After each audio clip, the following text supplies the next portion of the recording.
వేణుస్వామి ప్రత్యేకంగా అవసరం లేని పేరు. భవిష్యత్తును తానే డిసైడ్ చేస్తూ అన్నట్లు ఉంటాయి మనోడి బిల్డప్లు.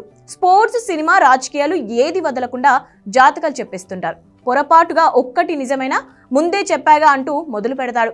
100లో గట్టిగా ఒకటి నిజం అవుతుందేమో.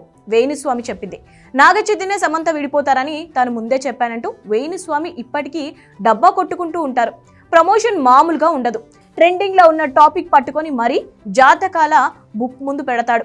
సినిమా రంగంలో సెలబ్రిటీల వ్యక్తిగత జాతకాలు చెప్తూ తనను తాను ప్రమోట్ చేసుకుంటూ సెలబ్రిటీ జ్యోతిష్లా మారిపోయారు. తెలంగాణలో బీఆర్ఎస్ గెలుస్తుందన్నారు. ప్రభాస్ కెరియర్ అయిపోయిందన్నారు. ఇప్పుడు సన్ రైజర్స్ దే కప్పని దొరికిపోయారు. ఇలా వేణుస్వామి వరుస వివాదాలకు కారణమవుతూ ఉంటారు. అందుకే సోషల్ మీడియాలో నెటిజన్లు వేణుస్వామి ఓ ఆట ఆడుకుంటూ ఉంటారు.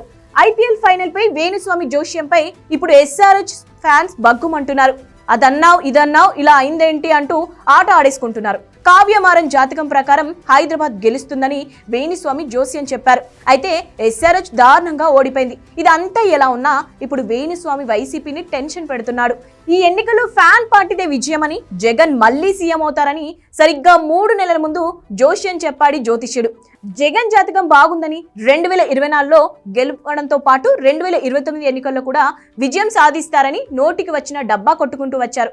సన్ రైజర్స్ విషయంలో వేణుస్వామి జోస్యం రివర్స్ అయింది.